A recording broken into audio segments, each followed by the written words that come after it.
Attention, everyone. Robin Hood just turned 50 on Disney's 100, and that alone calls for a review.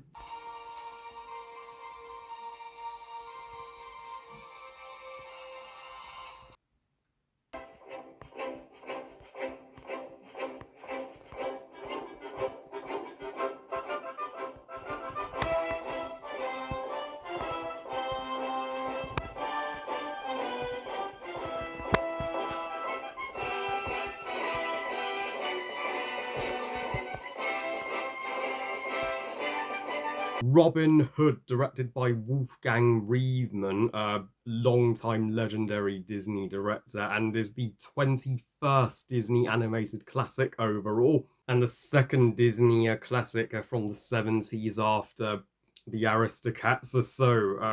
Robin Hood tells the story. It's a animated adaptation of the legend Larry Outlaw himself, the Prince of Thieves. Robin Hood and his merry men are just told through anthropomorphic animals instead of humans, where Robin and Little John, Friar Tuck, Maid Mariam, and co are doing their best to stay alive while the good King Richard is off at the Crusades. They're having to slave away under the tyrannical Prince John, Richard's brother, who is overtaxing the citizens of Nottingham. So it's up to Robin and to lead a peasants' revolt to steal the money back from Prince John to give back to the poor until Richard can return. November always seems to be Disney month, so now is a golden opportunity for me to talk about some Disney animated classics that have an anniversary for the upcoming Disney Wish. And Robin Hood is a Disney work of art that me and my sister used to love watching and will never stop love watching. And even on its 50th anniversary, it still entirely holds up as the true goat of the Robin Hood movies. And this is the first Robin Hood movie I'm ever talking about on my channel. I mean, fuck the 2018 piece of shit. Screw the 2010 Russell Crowe one. Though Prince of Thieves with Alan Rickman wasn't half bad, but it still doesn't hold a candle to the Disney Robin Hood. I mean, this is the first movie that comes to mind whenever somebody mentions the name Robin Hood, and this movie was in development long before its release. Walt Disney had the idea of having a Fox lead protagonist for one of their Disney animated features, but it took him some time to figure out. The studio agreed that Robin Hood would be perfect for that, because this is the only Robin Hood movie to have no humans whatsoever, setting it apart in a great way from all the others. And it's also currently the only animated Robin Hood movie, unless you count Robin Hood in Shrek, but Robin Hood was just a minor role in that movie. And this was the first Disney animated feature to be made without any involvement from Walt Disney, made 7 years after Disney's tragic passing. That may be why at the time this movie was received mixed reviews at best, and as it was released in the dark age in the 70s. But since then it has gained a phenomenal cult following and is still regarded as one of the most underrated Disney movies that they've ever made. And it was one of the cheapest Disney movies being made at just a $5 million budget, so with recycled animation from previous Disney classics, and yet it was a box office hit with 33 million. I gotta say, the sketchy hand-drawn animation that the Wolfgang Reitman Disney movies consistently seemed to do with this one, and splendorific. I mean, the forest where Robin and his merry men and the citizens of Nottingham hide from the sheriff and Prince John. It flourishing with charm and personality. It didn't need the biggest budget in the world to look great, and the animation makes Prince John's castle look enormous and intimidating. And during the action scenes, the animation has the exhilarating pace of a Tom and Jerry and Looney Tunes and Scooby Doo cartoon. If you're going to have a Robin Hood movie where animals portray uh, all the roles, you'd better pick the correct ones, to which Disney did with flying colours. Robin Hood works perfectly as a fox, being sly and using his brains over brawn to outwit the villains, and Little John is perfect as a bear, as well, bears are huge, and the joke with Little John is that he's a huge man, and it's appropriate that his character designer is Baloo's from the Jungle Book, just brown instead of grey, and he's voiced by Baloo's voice actor Phil Harris, who does a excellent job. And Mariam is a fox, just like Robin, and I've got to say, what a stunning looking vixen. But her and Robin's love story here is the sweetest it's ever been in any adaptation, and it's focused on more than other adaptations, and even Mariam's best friend and Maze, the chicken. Down with that scurvy Prince John.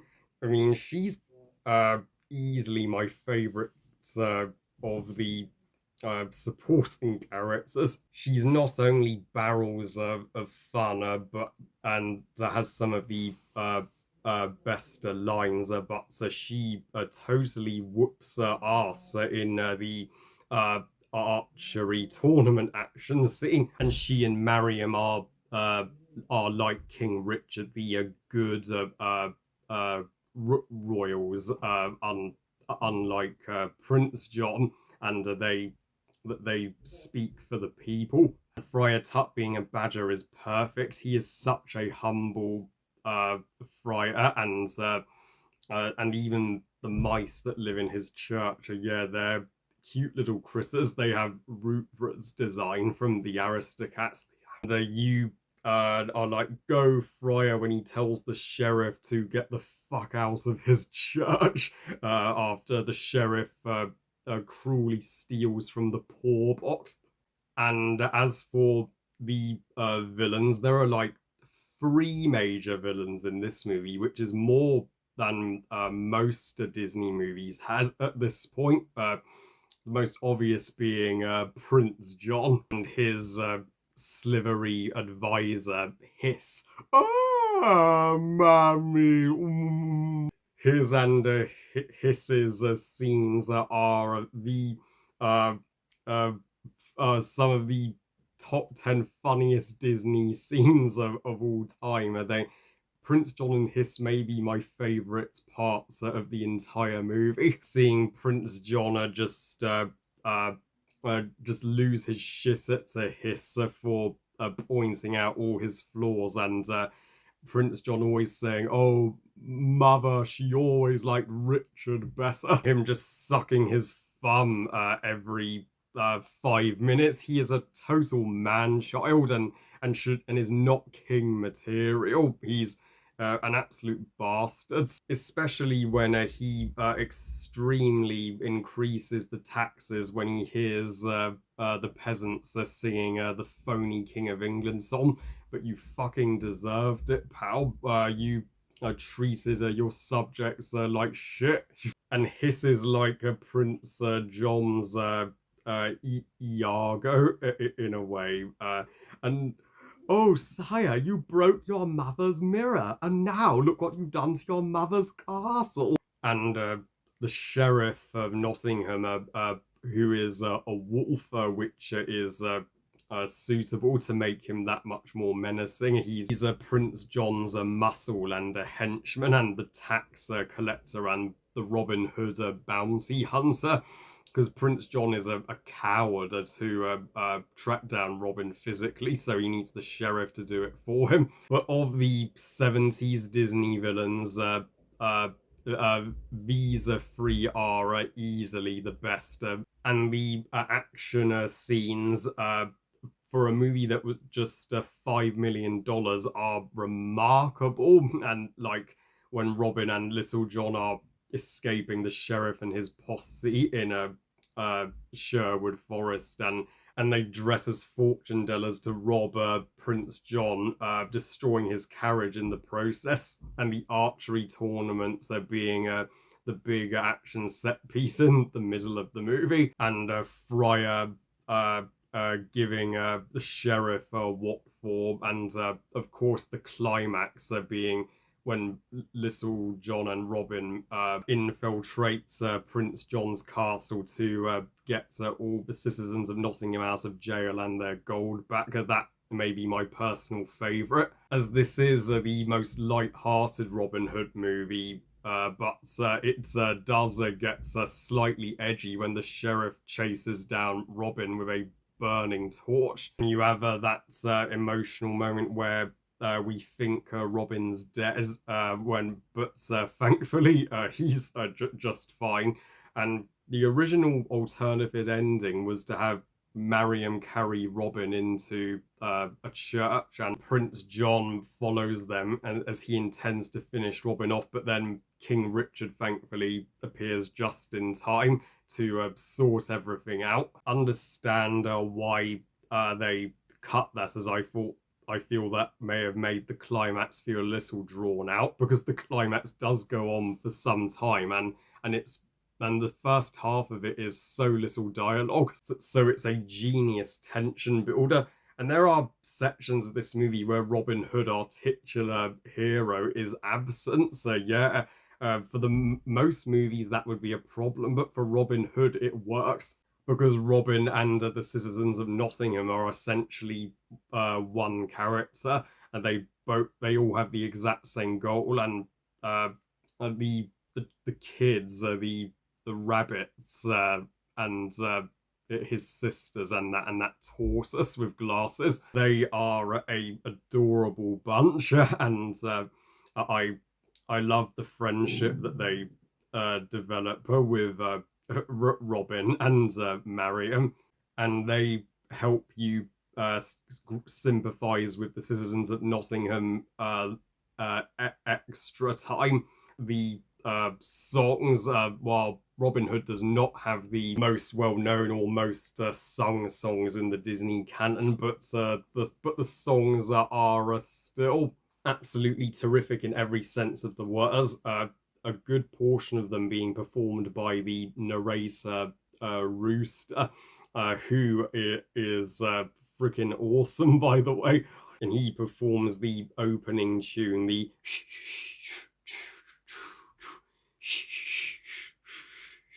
catchy as can be, and then Robin Hood and Little John walking through the forest, oodle golly, what a day. And of course, yeah, the songs do cleverly fit the old England time period setting. And my uh, favorite song, hands down, is Love Goes On.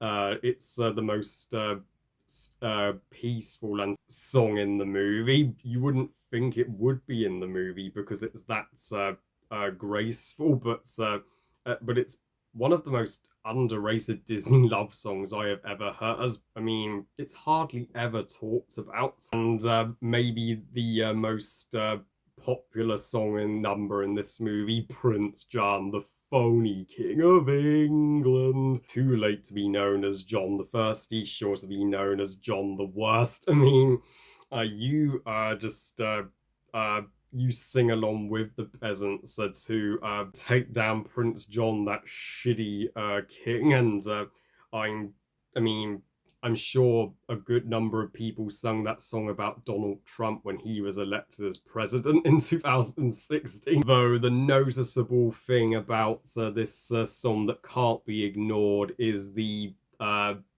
borrowed animation. You can just see the recycled animation from the Jungle Book and even Snow White and the Seven Dwarfs. I get that this is one of the cheapest Disney movies ever made, but still. And not only that, but even the Aristocats. If you think that's lazy, completely fine, but it's never bothered me. I've never batted an eye at it. And the most grim song in the movie is "Every town has its ups and downs. Sometimes the ups outnumber the downs, but not in Nottingham." Just seeing the citizens of Nottingham go to jail because they can't pay the taxes. Oh, it is uh, it's the saddest Robin Hood scene I've ever seen. I didn't think a Robin Hood movie could make me cry, but so that scene just is. So yeah, there is not a single criticism I have with Disney's Robin Hood. It is the best of the best, and still deserves more praise. I give Robin Hood 1973 5 stars out of 5. Best Robin Hood movie ever, no competition. So yeah, what a true all-time classic. I would like to see somebody try to make a better Robin Hood movie than this in the far future. Well, I love you guys. Thank you all for watching. I hope you guys enjoyed this review. And what are your thoughts on Robin Hood 1973? And do you share the same thoughts as I do that this is the irreplaceable and unbeatable Robin Hood movie? Please comment and let me know. Please like this video and subscribe. Please follow on Twitter and Instagram. And I'll see you all next time when I review The Sword in the Stone for its 60th anniversary. And remember, movies are us. Bye, guys.